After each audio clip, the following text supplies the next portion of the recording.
Behold, he cometh with clouds, and every eye shall see him, and they also which pierced him, and all kindreds of the earth shall wail because of him. Even so.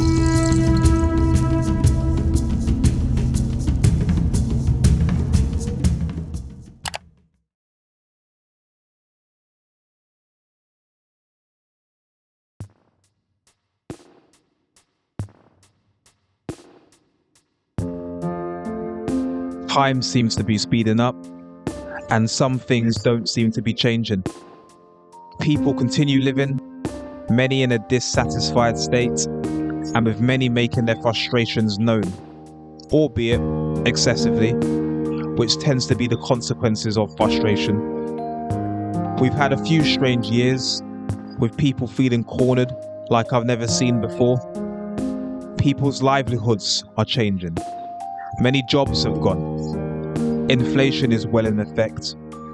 Talks of recession are here and there, and times are getting desperate for some.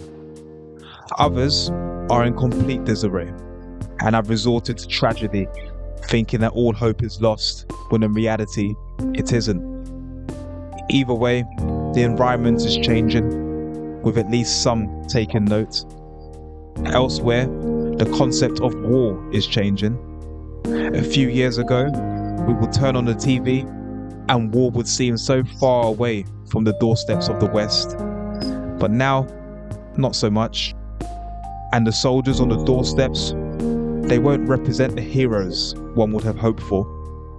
And then, when the unthinkable should happen, who will be left to pick up the pieces? These are all prophetic events, spoken of and warned of by Yahusha Ha'Mashyach. And even as they unfold around us, people still doubt his existence and him ever having walked this earth. That's what this viewing will be looking into. Historical and archaeological facts of the ancient past, lending credibility to the already proven Gospels, as well as the witness testimonies of the apostles of Yahusha Ha'Mashyach. They will also be considered, along with Old Testament prophecies written centuries before the Gospels, which undeniably affirm Yahusha Ha'Mashyach as the Saviour, who is due to arrive for a second time in the follow-up to his first. He left a basic blueprint for us to observe, so that at his second coming we would not be subject to his wrath, which will also be considered.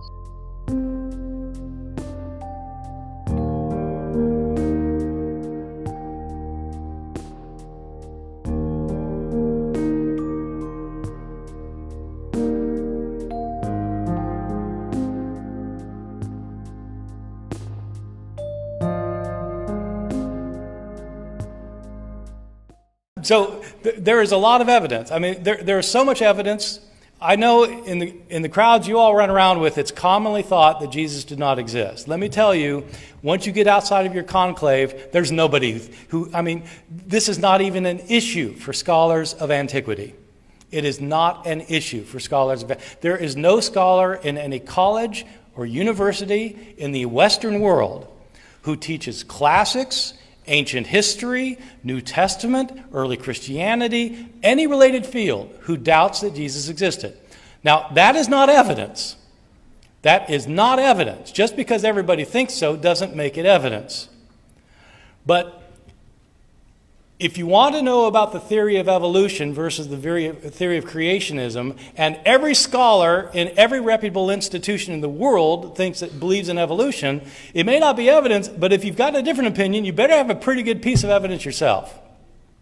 The reason for thinking Jesus existed is because he is abundantly attested in early sources. Early and independent sources indicate that certainly that Jesus existed. One author that we know about knew Jesus' brother and knew Jesus' closest disciple, Peter.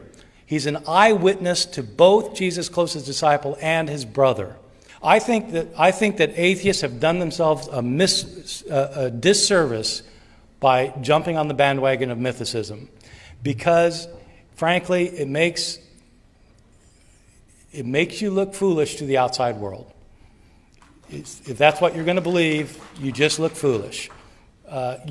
You are much better off going with historical evidence and arguing historically rather than coming up with the theory that Jesus didn't exist.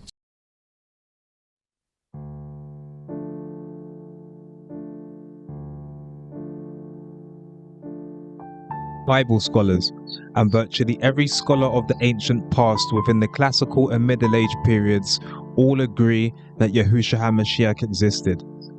Like the speaker you just heard, many of these scholars have no vested interest in promoting a biblical agenda. Rather, they simply examined relevant sources and found Yahusha to be an actual historical figure. Sources amongst the 16th century Reformation period that led to the split between Roman Catholics and Protestants.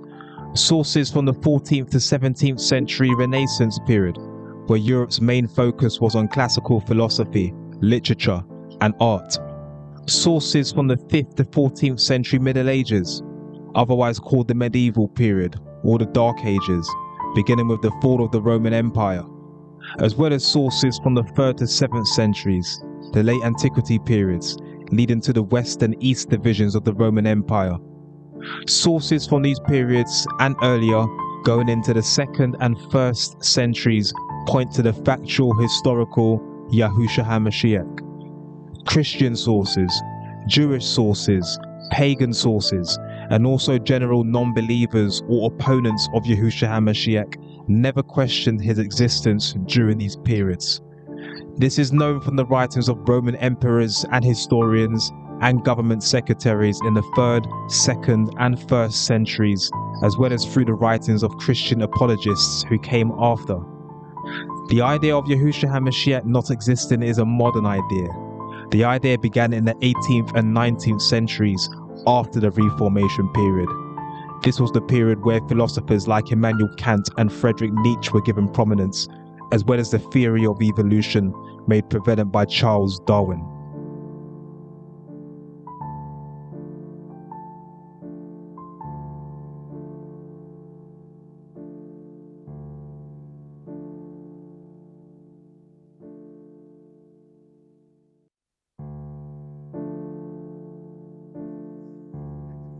Philosophical and evolutionary ideas around existence began expanding in the 18th and 19th centuries, where at the same time, the historical reliability of the Gospels also started to come under attack.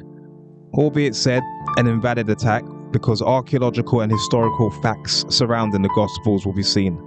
But first, we'll trip back to 1st century Rome and consider what emperors and historians had to say about Yahusha Ha'Mashyach. As mentioned, before the 18th and 19th centuries, and going back to 30 AD when Yahusha's ministry began, his non-existence was not called into question. As far as known, no ancient person ever seriously argued that Yahusha did not exist. There are no ancient precedents surrounding Yahusha Ha'Mashyach's non-existence, and in fact, to the contrary, ancient precedents affirm his existence.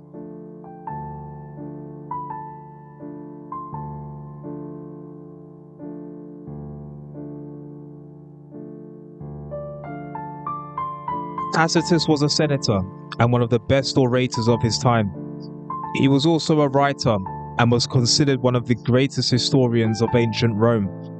One of his main works is titled The Annals of Imperial Rome, which discusses the history of the Roman Empire within the 1st century AD.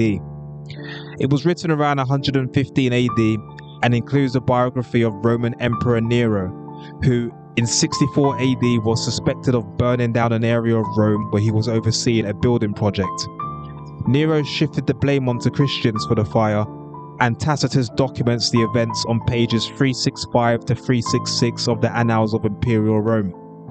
Tacitus also documents 3 other important facts. The first is Yahusha as being the originator of the Christian belief. The second is Pontius Pilate as the executor of Yahusha. And the third is Emperor Tiberius, whose reign the execution happened in. His works reads as follows.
From Tacitus, we find that Christians were named after the originator Christ, or Christus as referred to in the Latin, which was a distinctive way that some referred to Yahusha. Tacitus took Christ or Christus for a personal name rather than for an epithet or a title. Christ or Christus is a Greek translation for the Hebrew word Mashiach or Messiah in today's English. Christ and Mashiach or Messiah both mean anointed or the anointed one. So we establish from Tacitus that there was an anointed one. Tacitus termed him Christ, and his followers would go on to be termed Christians after the Greek translation.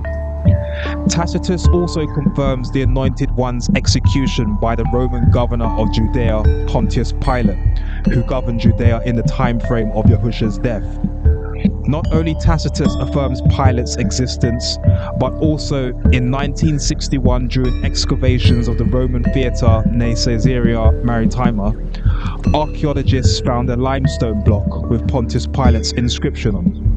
It's displayed in the Israel Museum and was the first physical evidence of Pontius Pilate's existence.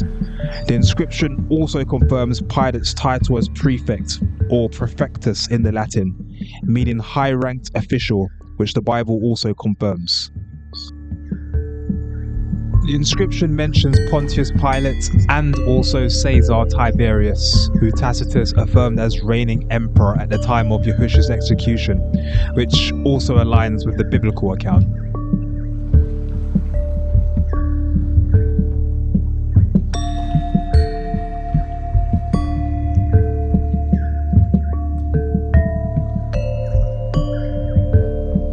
At the time of Yahusha Ha'Mashyach, which was the time when the word of Yahuah came onto Yohanan, otherwise known as John, tribute pennies to Caesar Tiberius were known to have been circulated in the region, which can be understood with reference to the book of Marcus, otherwise known as Mark.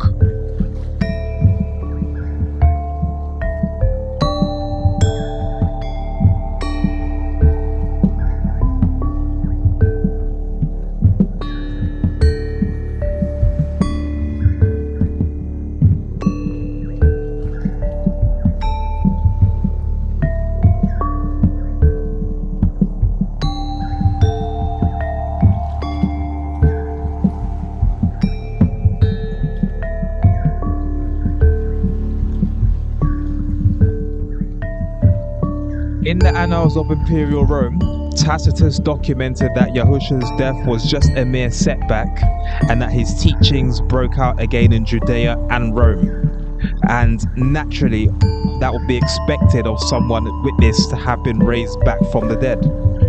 So Cornelius Tacitus, Roman senator, orator, writer, historian, and non-Christian, confirmed Yahusha Ha'Mashyach, his executioner Pontius Pilate, and Caesar Tiberius as ruling emperor of the time. So Tacitus confirmed truths of the word of Yahuah, and so did Roman historian Gaius Suetonius Tranquillus.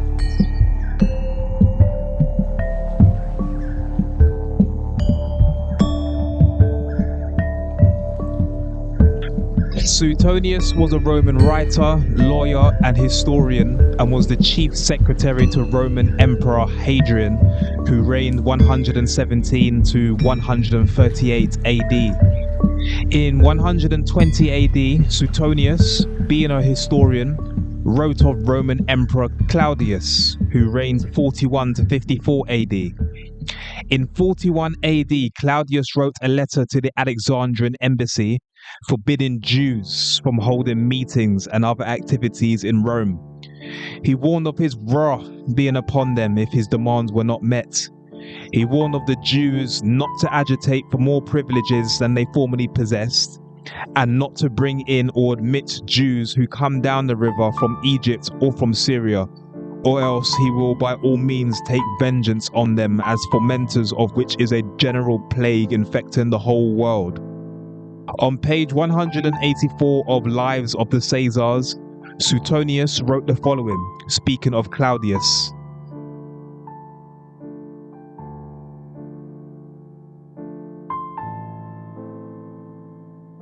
The expulsion of the Jews came from a wave of riots which broke out in a Jewish community in Rome in 49 AD.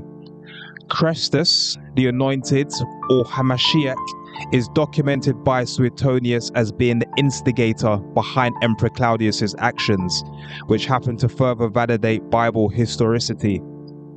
During Apostle Shaul's ministry, otherwise known as Paul, the book of Acts discusses his departure from Athens, where he then came across a Jew who had left Italy because of Emperor Claudius, who had expelled them. It reads,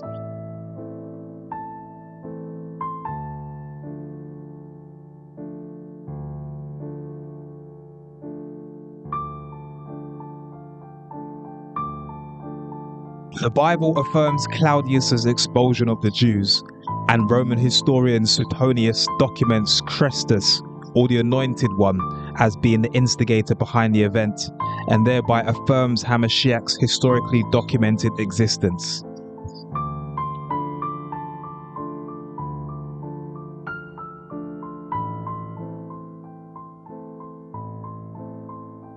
Lucian was born in Samosata, the borders of today's Turkey and Syria. He was a writer who wrote in ancient Greek during the rule of the Roman Empire of his time. He wrote many works, and volume 5 of one of his manuscripts contains a piece called The Passing of Peregrinus. Peregrinus was a Christian who later became a cynic and a revolutionary before his death in 165 AD. While discussing Peregrinus' life, Lucian refers to Yahusha. Albeit with contempt, Lucian writes the following.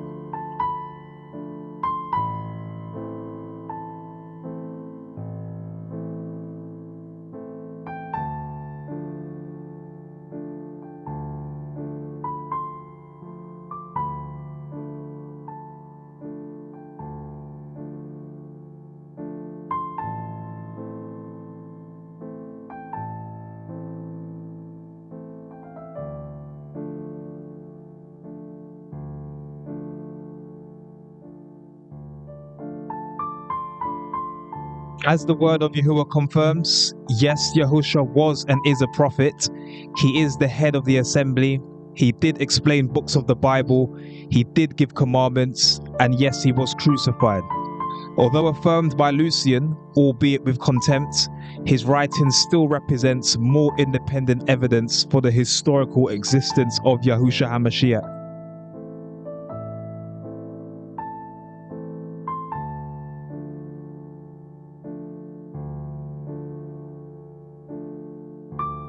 Joseph bar Mattithyahu, otherwise known as Flavius Josephus, was a Jewish historian born into a priestly family in Jerusalem shortly after Yahusha's death.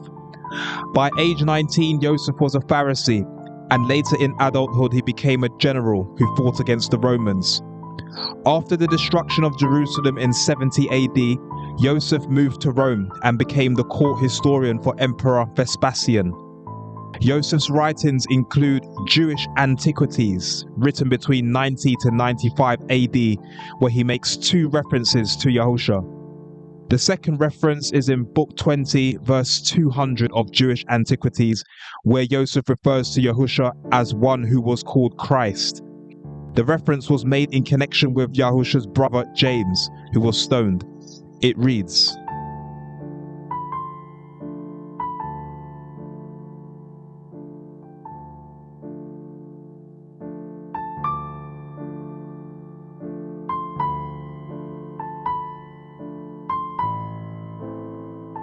that was the second reference to Yahusha. The first reference is in Book 18, verse 63 of Jewish Antiquities.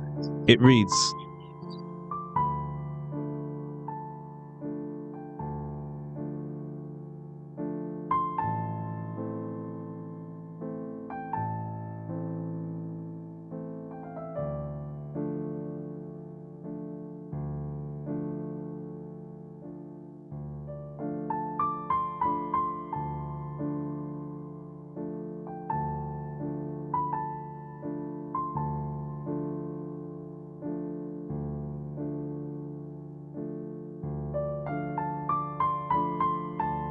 Some accuse Joseph's reference of containing Christian interpolation because it said that Joseph remained a Jew and did not convert to Christianity. Therefore, it's thought among some that he would not have confirmed Yahusha as Mashiach, nor his resurrection from the dead. Nevertheless, a large majority of scholars agree on Joseph having written authentic material on Yahusha and on there being good indications of the majority of the text itself being genuine, with no textual evidence suggesting otherwise. Gary R. Habermas, in his book Ancient Evidence for the Life of Jesus, confirms that leading scholars on the works of Joseph testify that the portion of the passage in book 1863 of Jewish Antiquities is written in Joseph's style, only with modifications which can be accurately ascertained. In doing so, Professor Shlomo Pines discovered Arabic text of book 1863 Jewish Antiquities from a 10th century manuscript called Universal History. It was written in Arabic by a Middle Eastern historian, Christian, and bishop called Agapius of Hierapolis. The 10th century Arab text, or Agapian version, was published in 1971 and reads as follows.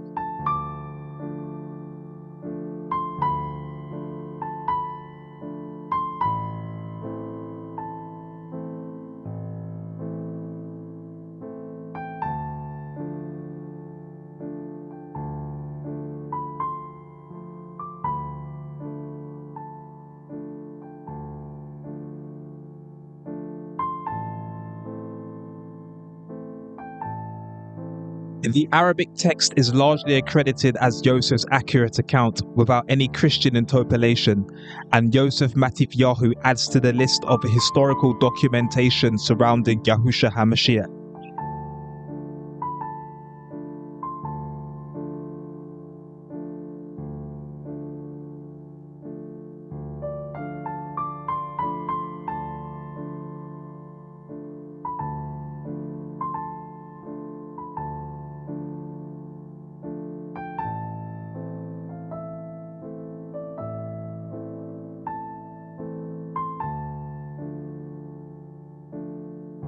Religious Jewish converts handed down many teachings from generation to generation, and the Talmud is one of those teachings.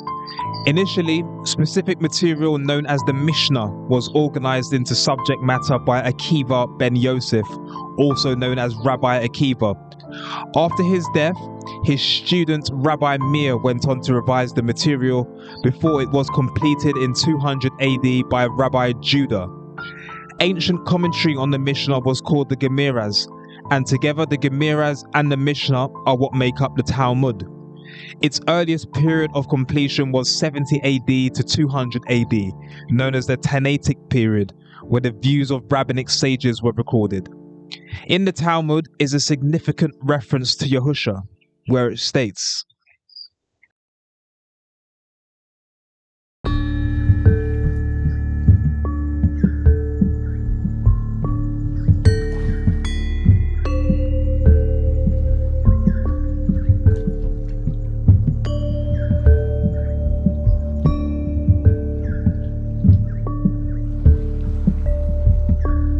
just a few decades after Yahusha's death, and his birth, ministry, and death was historically documented by those who despised him.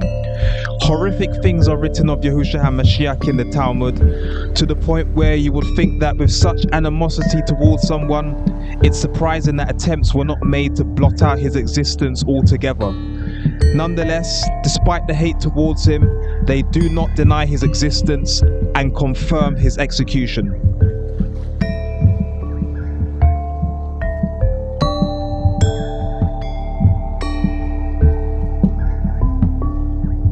Phallus was a historian who in roughly 52 AD wrote a 3-volume history of the Mediterranean world. Today, only fragments of his work exist through the citations of others, and Julius Africanus is one of those others. Africanus was a historian who in roughly 221 AD wrote a work titled History of the World. There he quotes Phallus in relation to Yahusha Ha'Mashiach's crucifixion and in relation to the darkness that followed afterwards, as affirmed in the Bible book of Lucas. And it was about the 6th hour, and there was a darkness over all the earth until the 9th hour, and the sun was darkened. In Africanus's History of the World, he wrote that Phallus, in the 3rd book of his histories, explains away the darkness as an eclipse of the sun, unreasonably as it seems to me. Africanus thought Phallus's theory of an eclipse was unreasonable because Yahusha was crucified on Passover, and Passover is commonly held on a lunar month and on a full moon day. Africanus's understanding was that an eclipse happens only when the full moon comes under the sun, and not when it is diametrically opposite the sun, as he theorized it was at the time. So Africanus seemed to suggest something more miraculous for the cause of darkness over the earth. Nonetheless, whether by an eclipse or by something even more astounding and breathtaking at the hand of Yahuah, either way, just 20 years after Yahusha's crucifixion, and Lucas's account of the sun darkening over the earth was also documented in Mediterranean history by Phallus. Interestingly, and more to date, the National Aeronautics and Space Administration, NASA, have also documented a darkness during the time of Yahusha's crucifixion. NASA has a resource website documenting eclipses from BC periods up to the modern day, and they have documented a partial lunar eclipse during the time of Yahusha's crucifixion. Okay, so here we are on the NASA Eclipse website, and lunar eclipses of historical interest. If we scroll down, we have a brief synopsis here by Frederick Espenak, with moderate attempts to dissuade. Nonetheless, we scroll down to lunar eclipses 1 CE to 2000 CE, which is the time period that we want. On the left-hand column, we acknowledge the calendar dates of 0033 April 03, which would be the 33rd century CE. On April the 3rd was a partial eclipse type with an umbral magnitude of 0.576, with an eclipse duration of 2 hours and 50 minutes. And just to give an overview on umbral magnitudes, anywhere between 0 and 0.999 would be in the range of a partial eclipse, and anywhere from 1.0 upwards would measure in the range of a total eclipse. So an umbral magnitude of 0.576 would be a significant partial eclipse, which happened in 33 CE on the 3rd of April, lasting for nearly 3 hours, 2 hours and 50 minutes. Next to that, with a question mark posed, we have crucifixion of Christ, which is quite interesting, and that there'll be a question mark posed. If we click on see references, we have a number of sources which appears relating to the eclipse which took place, and not only in relation to Yahusha Ha'Mashyach, but also in relation to general eclipses around the world.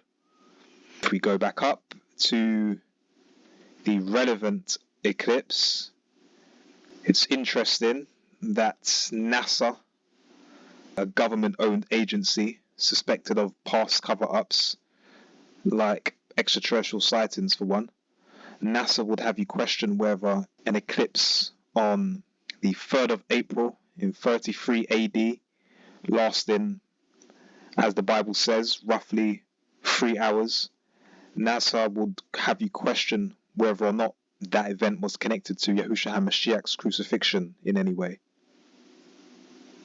And it was about the 6th hour, and there was a darkness over all the earth until the 9th hour. NASA documents a partial eclipse as having darkened the earth.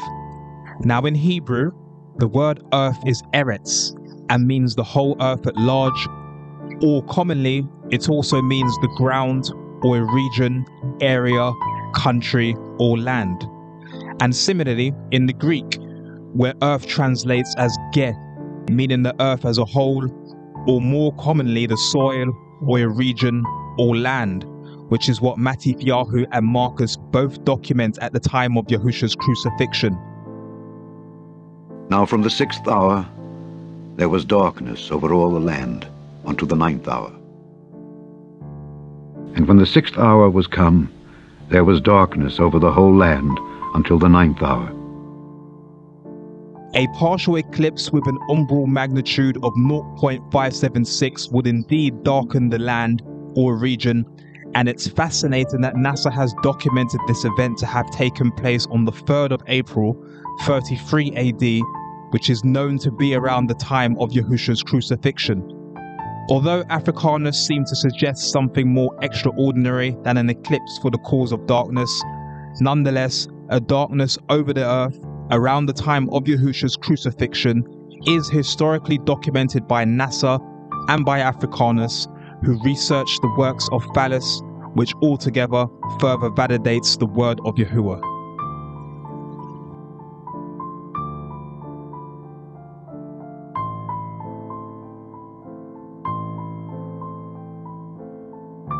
Other historical documentation of Yahusha's existence include a letter from Gaius Plinius Secundus, known as Pliny, a Roman governor and friend of Tacitus. He wrote a letter to Emperor Trajan at around 111 AD with reference to how to treat those accused of being Christians. In the letter, he said that Christians informed him of hymns that they would sing to Christus as to a god. There is also Celsus, a 2nd century Greek philosopher who wrote his work titled The True Word in criticism of Judaism and Christianity, where he accused Yahusha of being a magician. His work did not survive, but was quoted by Christian theologian and scholar Origen in his work titled Against Celsus, written around 248 AD. As much as Celsus was against Yahusha and his followers, Yahusha's existence was not called into question, but was rather accredited to magic, rather than him being the son of Yahuah as prophesied.